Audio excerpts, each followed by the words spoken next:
저는 김하경이라고 하고요. 지금 GD벤처스라는 회사를 하고 있는데 아직까지는 한국에서 가장 젊은 VC 대표입니다. 그래서 저는 99년생이고 한국 나이로 27살이고 21살에 이제 고려대 입학했다가 22살에 창업에 빠져가지고 무작정 휴학하고 어떻게 시간이 한 5년 정도 지나다 보니 지금은 투자사 대표를 하고 있고요. 네, 잘 부탁드립니다.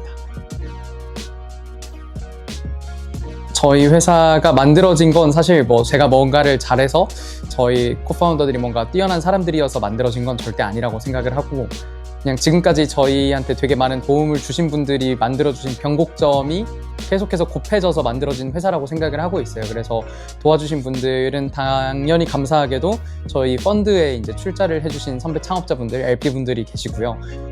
그 외에도 저한테 이제 투자사, 너 20대에 투자사를 만들 수 있다 라는 꿈을 심어주셨던, 제가 이전에 일했었던 더벤처스의 김철우 대표님도 있고, 그 과정에서 또 선배 투자자이자 창업자로서 많은 도움을 주셨던 베이스벤처스의 신윤호 대표님이라든지, 아니면 매쉬업 벤처스의 박은우 파트너님, 이승국 파트너님이라든지, 그런 되게 많은 분들의 도움으로 만들어진 회사입니다. 사실 처음에는 만들 수 있을 거라는 생각을 당연히 못하고 있었어요. 투자사는 나중에 한 30, 40대, 50대에 성공하고 나서 만들 수 있는 거라고만 생각을 하고 있었는데, 제가 이제 23년도에 두 번째 창업을 그만두고 이제 더벤처스라는 초기 투자사에 인턴으로 입사를 했었어요. 근데 당시에 이제 VC 업계에 처음 들어와 봤는데, 저희 이제 당시 대표님이셨고 지금도 더벤처스의 대표님이신 김철우 대표님이 되게 인턴임에도 불구하고 많은 권한을 주시면서 많은 경험을 시켜주셨어요. 그러다가 이제 인턴으로서는 할 수 없는 여러 가지 경험들을 해보면서 생각보다 이 VC라는 일은 전통 금융투자업이랑은 좀 다르게 시간과 경험뿐만 아니라 다른 요소들이 좀 역량에 반영될 수 있겠다. 그리고 그 중에 되게 중요했던 건 누가 더 뛰어난 원석을 먼저 만나고 그들이 우리의 투자를 받아줄 수 있게 설득할 수 있는 관계를 만드느냐에 있었는데, 젊은 창업자들에 한해서는 제가 더 잘할 수 있겠다는 생각이 많이 들었어요. 왜냐하면 저는 22살 때부터 휴학을 하고 이제 쭉 창업을 해오면서 되게 주변에 동료 창업자들 비슷한 꿈을 가진 저희 또래 친구들을 많이 모이는 어떤 생태계를 만들어 왔었거든요. 그런 커뮤니티도 만들고, 그렇다 보니 우리 대표님보다 내가 젊은 창업자들은 더 많이 아는 게 아닌가 이런 생각이 들었고, 근데 많은 분들이 아시다시피 구글, 마이크로소프트, 애플, 페이스북 뿐만 아니라 한국에 이제 되게 많은 유니콘 회사들이 창업자들이 20대에 만든 회사들이에요. 그래서 이 젊은 창업자들이 앞으로도 만들어낼 역사는 계속 반복될 텐데, 이들에게 투자하는 일은 내가 더 잘할 수 있겠다라는 생각이 들었고, 이제 이런 고민을 저희 대표님한테 말씀을 드렸는데, 김철우 대표님이 이제 저한테 미국에도 실제로 젊은 창업자들은 젊은 애들이 직접 투자하는 어떤 사례가 있다, 선례가 있다라는 얘기도 해주시고, 될 수 있을 것 같다라고 하시면서 펀드 매니저 제안을 해주셨어요. 그래서 더벤처스에서 같이 젊은 창업자들에게 투자해보는 펀드를 트릭이 만들어 봤으면 좋겠다는 얘기를 했고, 그 이야기가 너무 감사했죠. 근데 그게 이제 또 용기가 돼서 그러면 저 한번 나가서 직접 해보겠습니다 라고 말씀을 드리고 23년에 이제 GD벤처스를 만들게 됐습니다. 금수저 절대 아니고요. 저는 오히려 전라도 토박이에요. 광주에서 태어나서 이제 전남 순천에서 초등학교, 중학교를 나오고 고등학교까지 광양에서 나온 전라도 토박인데, 그 유년 시절에 약간 그런 건 있었어요. 제가 막 8살, 9살 때쯤에 위인전 읽으니까 막 질투나고 나도 해볼 수 있을 것 같은데 라는 생각이 들었어요. 그런 얘기를 했을 때 공감해주거나 응원해주거나 약간 이해해주는 부모님, 친구, 선생님이 아무도 없었어요. 다들 약간 그냥 조용히 하고 공부나 열심히 해, 공부 열심히 해서 인서울 하거나 대기업 가거나 의대 가야 돼, 약간 그런 환경이었는데, 그때부터 쌓였던 약간 결핍이랑 이거에 대한 반감이 역으로 이런 기질들을, 환경을 만드는 데 일조하지 않았나라는 생각은 하고 있습니다. 맞아요. 제가 22살 때 사실 창업을 어렸을 때부터 꿈꾸고 있었다 이런 멋진 이야기는 사실 없고요. 저는 창업 잘 몰랐어요. 진짜 거리가 저랑은 먼 거라고 생각을 했고, 원래는 그냥 래퍼가 되고 싶었는데 원래는 힙합을 하고 싶었어요. 힙합, 단순히 어떤 음악으로서의 힙합이 아니라 제 힙합을 살고 싶은 마음이 되게 고등학교 때부터 컸었는데, 우연히 대학교 2학년 때 이제 들었던 캠퍼스 CEO라는 수업에서 이제 실리콘밸리에 대한 얘기도 막 교수님이 해주시고 어떤 창업의 역사에 대한 얘기를 해주시는데, 실리콘밸리의 역사에서는 이 창업자들끼리 서로 돕고 서로 스승이 되어주고 멘토가 되어주고 제자가 되어주고 동료들끼리 성공하기 전부터 친해지고 끈끈해지고 막 이런 문화라는 얘기를 해주셨는데 그게 제가 살고 싶었던 삶이었던 것 같아요. 그래서 그냥 무작정 휴학을 하고 창업을 해서 뭐 창업으로 성공한 건 하나도 없지만 그 중간에 이제 군대 가야 돼서 병특으로 성수동의 인쇄공장의 노동자로도 한 26개월 일하고 이런 시간들을 오고 가면서 시간이 지나서 아직 학교를 안 돌아갔는데 이제 곧 28살이거든요. 아직 2학년 1학기입니다. 이제 휴학부터 해가지고 쭉 이 회사를 창업하기 전까지 얘기를 축약해서 얘기를 해보면 제일 중요했던 키워드는 첫 번째로 귀인을 많이 만났다 인 것 같고요. 20대 초반부터 무작정 선배 창업자분들이나 뭐 투자사 대표님들한테 콜드메일을 보냈었어요. 저는 20대 초반이고 아직 이룬 건 없지만 창업으로 나중에 언젠가 성공할 건데 바쁘시겠지만 지금이라도 한 30분 정도 시간을 내어주셔서 만나주시면 10년 뒤에 무조건 뿌듯하게 해드리겠다.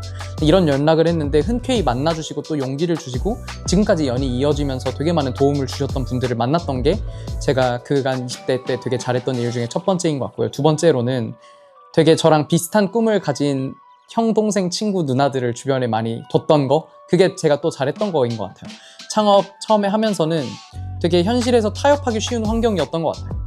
주변에 친구들 다 졸업하고 뭐 과 동기들 약대 가고 의대 가고 이러면서 저는 계속 휴학하면서 삽질만 하고 있는데 성과는 안 나고 이때 돌아가기가 너무 쉬운 환경이거든요. 근데 그럴 때일수록 오히려 옆에서 같이 삽질하고 있는 사람들과 으쌰으쌰 하면서 같이 형제가 되고 가족이 되면서 포기하지 않게 서로 끌어주는 게 되게 중요하더라고요. 그래서 저는 GD벤처스 만들기 전부터 계속 저희 또래 그런 비슷한 창업하는 친구들끼리 모였던 게 되게 제가 잘했던 일인 것 같고요.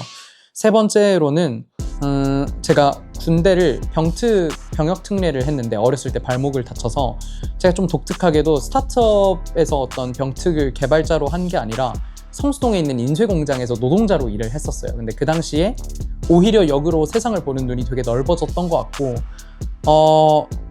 이 창업하면 되게 유저라는 말을 자주 쓰는데 내가 되게 사실은 좀 감사한 삶을 많이 살아왔구나를 많이 느꼈고 오히려 또 거기서 일하시는 분들을 보면서 얘기를 많이 나누면서 느꼈던 건 세상의 기준을 어떤 사회의 기준에 둘 필요 없이 내가 정의하는 기준에 맞춰 살아갈 수 있구나. 내가 그냥 즐거우면 즐거운 거고 내가 좋으면 좋은 거고 내가 안 힘들면 안 힘든 거구나. 이런 걸 많이 느낄 수 있었던 또 시간들을 보냈던 거 이렇게 세 개가 저한테 되게 중요했던 일들이었던 것 같습니다. 그런 시간을 보냈던 것 같아요. 가장 컸던 거 제가 고등학교 때 그 에미넴이라는 래퍼가 나오는 8마일이라는 영화를 봤거든요. 그러고 나서 이 에미넴이라는 사람의 팬이 되고 랩이랑 힙합에 되게 진심이 됐어요. 근데 그게 왜 저한테 변곡점이 됐냐면 이 에미넴이라는 사람의 팬이 돼서 이 사람의 막 인터뷰 같은 걸 보니까 어딜 가든 항상 닥터 드레를 샤라웃하면서 그 사람이 내 인생을 바꿔줬다라고 얘기를 하는 거예요.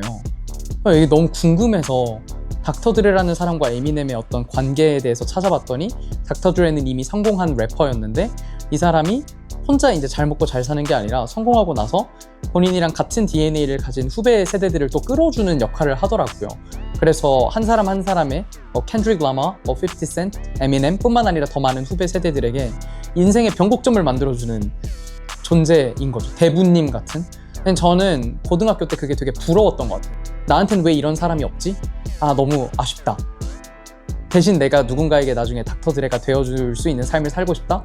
라는 생각을 했어요. 그래서 그때부터 제 인생의 키워드는 그냥 힙합이 됐고 제가 정의한 힙합은 같은 DNA를 가진 누군가에게 변곡점을 만들어주는 문화가 확산되는 것. 그래서 저는 그 영화를 보고 물론 지금 좀 많이 미화가 됐지만 돌이켜보면 그때부터 어떤 지금 제가 가지고 있는 기질과 철학들이 세팅되었던 것 같아요. 그래서 저는 여전히 되게 누군가에게 닥터 드레가 되고 싶다는 마음을 여전히 갖고 살고 있고 이건 요즘 꽤 달성됐으면서도 여전히 가야 할 길이 먼 그런 공존하는 저의 꿈 같은 거인 것 같습니다. 제가 물론 투자회사도 창업인 것 같아요. 왜냐하면 저희도 정말 열심히 하고 뭐 저희만의 비전 세팅 이런 것도 하고 되게 제로 투 원 진짜 힘들었거든요. 물론 지금도 멀었지만 근데 저한테 이 업이 그냥 25살의 제가 가장 잘할 수 있는 유형의 사업이라고 생각을 했던 것 같아요. 왜냐하면 어렸을 때는 20대 초반까지는 저는 제가 제일 똑똑한 사람인 줄 알았던 것 같아요. 어딜 가든 내가 제일 잘하는데? 내가 제일 똑똑한데? 나 개쩌는데? 이런 생각을 했다가 이제 파운더스라는 단체를 하고 진짜 뛰어난 친구들을 많이 사귀게 되면서 머리가 많이 깨졌어요. 진짜 똑똑하고 진짜 더 저보다 꿈이 크고 멀리 갈 수 있는 친구들을 주변에 많이 뒀던 거죠. 근데 옛날에는 그런 거에 되게 긁혔거든요.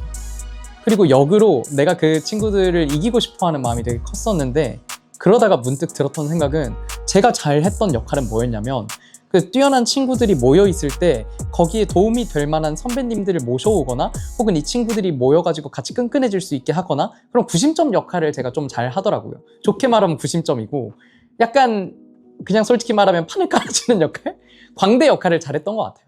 그래서 그때부터 내가 어쩌면 내가 스스로 창업을 했을 때는 일론 머스크가 될 수 없겠지만 내 주변 사람들이 일론 머스크가 될 수 있는 과정에서 뭔가 조금이라도 판을 깔아주거나 연결을 만들어줄 수 있는 역할은 내가 잘할 수 있겠다라는 생각이 들었던 것 같고, 투자업으로 두고 봤을 땐 제가 1등이 될 수 있을 것 같다는 생각이 문득 들었던 것 같아요. 그래서 그건 좀 오만한 표현일 수 있지만 단순히 어떤 펀드의 규모로 1등이 되겠다 이런 것보다도 그냥 진짜 창업자들이 나중에 자서전에 가장 많이 언급할 수 있는 그런 투자자, 가장 많이 창업자들이 도움을 받았고 가장 고마웠다 라고 언급될 수 있는 투자자는 될 수 있겠다라는 생각이 들었던 것 같아요. 일단 저희 회사는 저 포함해서 4명이 하고 있고요.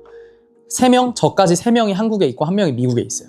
한국에 있는 저를 제외한 2분은 일단 형들이 저한테는 한 3, 4년 전부터 닥터들의 어떤 저에게 멘토 같은 형들이었고, 둘 다 연대 출신인데 이제 거의 7년 가까이 모든 사업을 공동대표로 해왔던 사람들이에요. 그리고 4년 반째 지금 신촌에서 둘이 같이 살고 있고, 그래서 둘은 되게 가족 같은 사람들이었고, 마침 운이 좋게도 제가 GD벤처스, 그러니까 이 투자사를 만들고 싶다는 생각을 하던 찰나가 형들이 이전 사업을 잘 정리, 엑싯을 하고 쉬고 있던 시기였어요.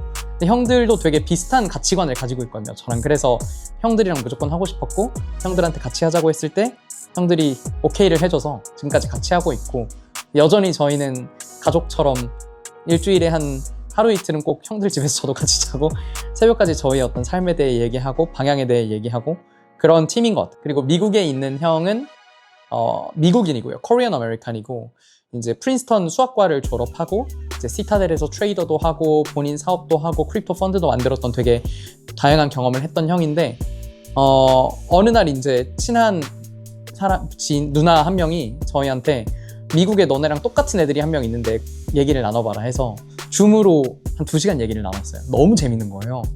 그 다음 주에 형이 바로 한국으로 날아왔어요. 그게 거의 몇 년 만에 한국에 온 거였거든요. 이상한 사람인 거죠. 바로 한국에 뭘 믿고.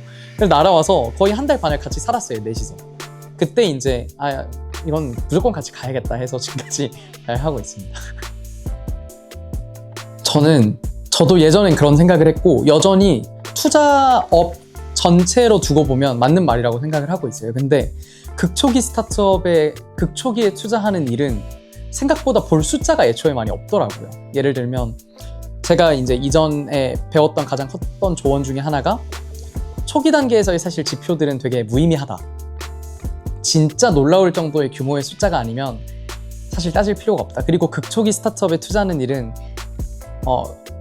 안 될 이유가 너무 많아서 안 될 이유를 하나씩 따져가면서 투자하는 것보다 될 이유를 베팅하는 건데, 결국의 본질은 사람이다 라고 얘기를 많이 하시더라고요. 특히 극단적으로 보면 저희는 투자하는 경우에 아직 제품도 없이 팀만 있거나 진짜 비전만 있는 팀에게도 투자를 하는 일이라고 생각을 하는데, 결국 믿을 수 있고 저희가 투자해야 되는 대상은 그 제품 이전의 사람인 거죠.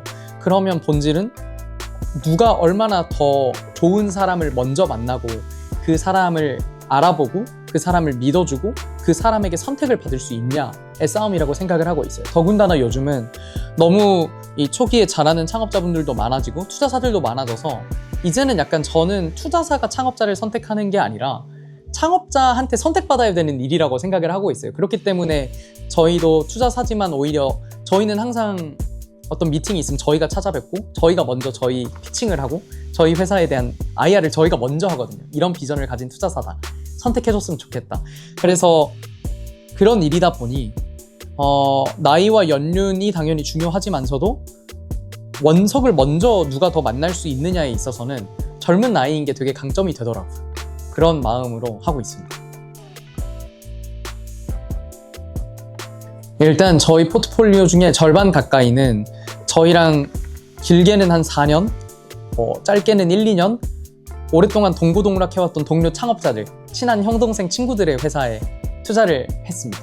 그 이유는 4년 전에 되게 눈빛 반짝이면서 창업에 관심 있고 나 창업으로 성공할 거야 라고 했던 친구들이 한 100명 정도 있었다고 치면 한 1년 지나면 그 중에 절반이 사라지고 2년 지나면 또 절반이 사라지고 3년 지나면 또 절반이 사라지더라고요.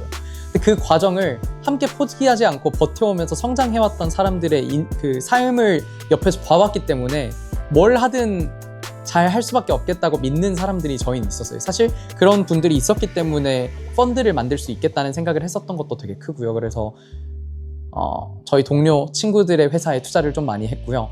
또 그 외에도 저희가 지금 갖고 있는 투자의 관점은 지금이 또 하나의 약간 산업혁명 시기잖아요. 근데 산업혁명 시기에 항상 돈을 버는 잘 성공하는 사람들의 유형을 보면 딱 두 부류인 것 같아요. 첫 번째가 그 기술을 가장 빠르게 이해하고 최전선에서 그걸 통해서 사업을 하거나 투자를 하는 사람들. 두 번째로는 오히려 기술이 아무리 발전해도 사라지지 않을 영역 중에 기술 덕분에 가치가 올라갈 수 있는 것에 투자하고 사업하는 사람들.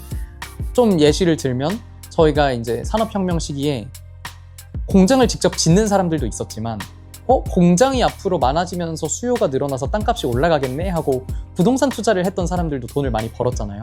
그 관점을 지금 AI 시대에 적용을 하고 있어요, 저희는. 그래서 저희의 펀드의 절반은 AI랑 웹3 같은 기술을 잘하는 사람들에게 투자를 하고 있고요. 근데 저희 스스로가 기술을 한국에서 가장 잘 이해할 수 있는 사람들이자 잘 아는 사람이 아니라는 걸 저희는 알고 있기 때문에 그럼 또 사라지지 않을 영역에도 투자를 하자라고 생각을 하고 있어서 지금까지 그런 관점으로 투자했던 회사들은 미국에 있는 쉴드라는 스테이블 코인으로 국제 송금 인프라 만들고 있는 회사에도 투자를 했고요. 어버프테크라는 이제 캐릭터 챗 IP 만들고 있는 회사에도 투자를 했고, 리소리우스라는 이제 멘탈 헬스케어 쪽에서 AI로 혁신하고 있는 회사에도 투자를 했고, 반대로 사라지지 않을 영역 중에 특히나 한국이 더 잘하는 영역들에도 투자를 하고 있어요. 그래서 하이어라는 K-팝 앱에도 투자를 했고, 그다음 마타리라는 한국을 대표할 수 있는 명품 술 브랜드에도 투자를 했고, 이번에는 패션 브랜드, 명품 운동기구 브랜드에도 투자를 했습니다. 그래서 그런 관점으로 투자를 하고 있어요.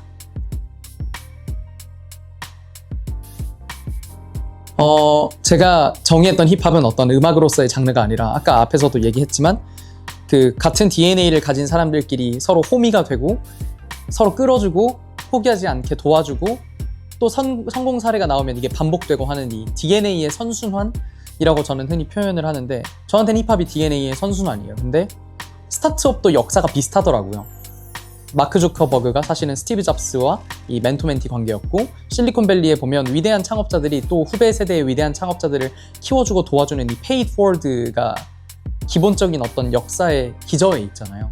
그게 그냥 힙합이랑 다를 바가 없더라고요. 스타트업에서 얘기하는 제로 투 원 페이 포워드가 힙합에서 얘기하는 started from the bottom 하고 homie, we help each other 똑같아서 저한테는 스타트업과 힙합이 똑같다고 느껴졌던 것 같아요.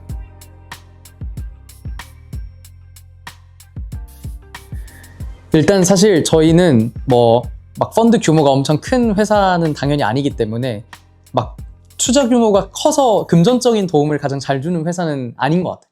그게 지금은 될 수 없다는 걸 너무 잘 알고 있고, 특히나 그리고 저희 코파운더들이 다른 투자사의 어떤 대표님들이나 파트너님들처럼 창업으로 성공한 막 크게 성공을 이뤄온 사람들이 아니라서 저희가 뭔가 조언을 줄 수 있는 포지션도 전혀 아니에요. 그래서 오히려 더더욱 저희는 메타인지를 잘해서 그럼 우리는 최고의 매치메이커가 돼야겠다라는 생각을 한 거죠. 그래서 지금 우리 포트폴리오들이 겪고 있는 고민을 오히려 그들이 주주명부에서 가장 편안해하는 친구이자 동료이기 때문에 언제든지 제일 먼저 얘기할 수 있는 관계를 만들고, 그들이 갖고 있는 고민에 가장 좋은 조언이자 해답을 줄 수 있는 선배님들을 연결해드리는 걸 저희의 업으로 정의를 하고 있어요. 그래서 저는 일상에 꽤나 많은 시간을 선배 창업자분들을 만나고 그분들이 하경 진정성 있네, 도와줄게요 라고 하는 관계를 만들고, 그분들이 저를 또 믿고 좋아해 주심으로써 제가 소개해주는 다른 친구들에게 흔쾌히 도움을 주실 수 있는 그런 관계를 만드는 걸 저희 일이라고 정의를 하고 있고, 그래서 저희는 선배 창업자분들로만 구성된 펀드를 운영하고 있는 것도 그런 이유에서이기도 해요. 그래서 저희 포트폴리오 한 곳의 피드백은 다른 곳에는 누군가를 소개해달라고 하면 한 달이 걸리는데 하경이는 2시간 안에 단톡방을 파준다? 사실 일단은 뭐 특정 산업보다는 결국에 어떤 사람하고 함께 하고 싶은지인 것 같은데, 저희가 함께 하고 싶은 사람들은 일단 당연히 꿈이 크고 뭐 그 꿈을 이룰 수 있는 능력이 있고, 항상 많은 투자사들이 흔히 얘기하는 건 저희도 당연히 중요하게 생각을 하고 있는데, 그 중에서도 특히 저희가 중요하게 생각하는 건 이 사람이 본인보다 더 뛰어난 사람을 데려올 수 있는 사람일까?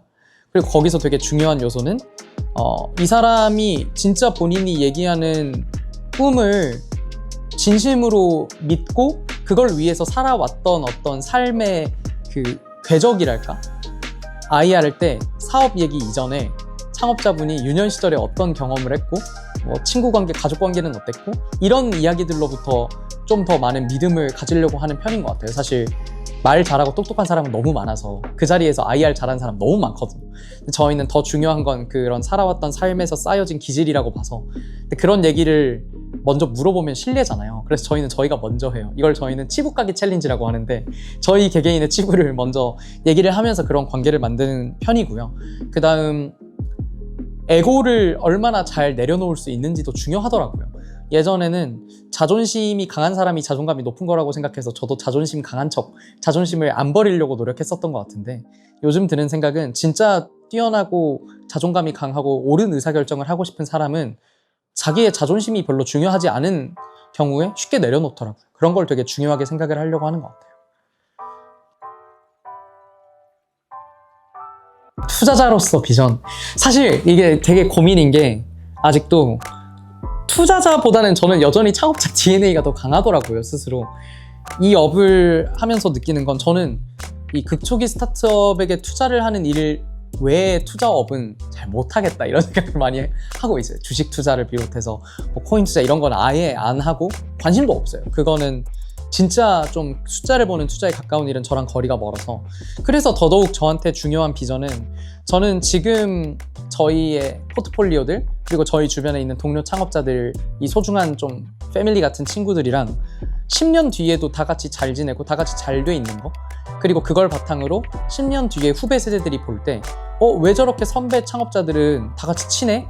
라고 했을 때 우리는 밑바닥 시절부터 서로 끌어주고 도와줬고 친구였어. 너네도 시작부터 막 경쟁하려고 하지 말고, 제로섬 하지 말고, 너네끼리 더 뭉치고 도와주고 끌어주고 하면서 함께 나아가 라는 얘기를 해줄 수 있는 선례를 만드는 게 되게 저희의 비전이에요. 그래서 10년 뒤에 그냥 GD벤처스라는 회사를 누군가가 떠올렸을 때, 저 회사는 뭐 AUM이 몇 천억, 몇 조, 진짜 제일 큰 하우스야 보다도, 저기 출신 창업자들은 그냥 어딜 가든 GD를 가장 많이 샤라웃하고, 또 GD에 투자를 받고 성공했던 창업자들이 또 GD의 멤버로 후배들을 도와주더라. 이런 진짜 저는 선순환을 구조적으로 문화적으로 증명해내는 하우스가 되면 좋겠다? 이걸 바탕으로 좀 대한민국에서 더 많은 근자감이 가장 투명한 용기라고 생각하거든요. 근자감을 가진 친구들이 꿈이 억눌리는 환경이 주변에 많겠지만, 그걸 믿어주고 도와줄 수 있는 친구들이나 선배들이 모여있는 환경을 찾을 수 있는 그런 문화를 만들고 싶다, 이런 생각을 하고 있습니다. 일단 저는 엄청난 막 계획을 세우거나 논리를 따져가면서 움직이는 사람이 아니거든요. 직감을 되게 따르는 편인데, 직감을 믿어도 괜찮더라고요. 근데 다만 그래서 더더욱 좋은 멘토와 친구들을 주는 게 중요한 것 같아요. 왜냐하면 어떨 때는 혼자만의 직감으로 의사결정을 내렸을 때 잘못된 경우도 있을 테니, 단순히 똑똑한 선배를 멘토로 두라는 것보다도 나를 진짜 잘 알고 나를 애정해주는, 나를 진심으로 걱정하고 내가 더 잘 됐으면 좋겠다라는 마음을 주고받을 수 있는 관계인 사람들을 주변에 많이 두는 게 그래서 더 중요하다. 그래서 세 번째로는 웬만하면 만나는 사람들한테 다 잘 웃고 친절하고 괜히 적을 두지 않는 게 너무 좋은 것 같다는 생각을 많이 하는 것 같아요. 그래서 정리를 해보면 직감을 따라도 된다. 주변 사람들한테 정말 잘해라. 그리고 비슷한 꿈을 가진 나를 좋아해 줄 수 있는 선배들, 멘토들을 만나라. 세 번째로는 물 들어올 때 노 젓는 게 아니라 맨 땅에서도 노를 계속 저어야 물이 들어올 때 나아가는 것 같다. 그래서 그냥 계속 열심히 해야 된다. 대신 오래 하고 싶다. 오래 하자. 저도 오래 하고 싶고요. 근데 이렇게 말했는데 뭐 회사가 망해버리면 쪽팔리니까 뭐 어쨌든 저도 오래 하고 싶습니다. 일단 10년 뒤에 저에게 10년 전에 하경에게 되게 고마워해라 라는 말을 하고 싶어요. 진짜로 저는 그렇게 생각하고, 그래서 그때도 근데 변하지 않을 자신이 있어요. 어떤 게 안 변할 것 같냐면, 저는 인생의 신념이 그냥 제가 함께 시간을 보내는 사람들을 웃게 해주자. 때로는 이러기 위해서 바보 같은 포지션, 광대 포지션을 취해야 되기도 하고, 때로는 진짜 진정성 있는 포지션과 똑똑한 포지션을 취해야 되기도 하지만, 그냥 있는 그때그때 제가 좋아하는 사람들에게 최선을 다하는 걸 지금 되게 인생의 중요한 모토로 삼고 있는데, 저희 회사가 만들어지고 제가 이런 회사를 만들 수 있는데도 이런 어떤 철학이 되게 중요했던 것 같더라고요. 그걸 잃지 않았으면 좋겠어요. 왜냐하면 너무 많은 분들이 저한테 어차피 너 변할 거야.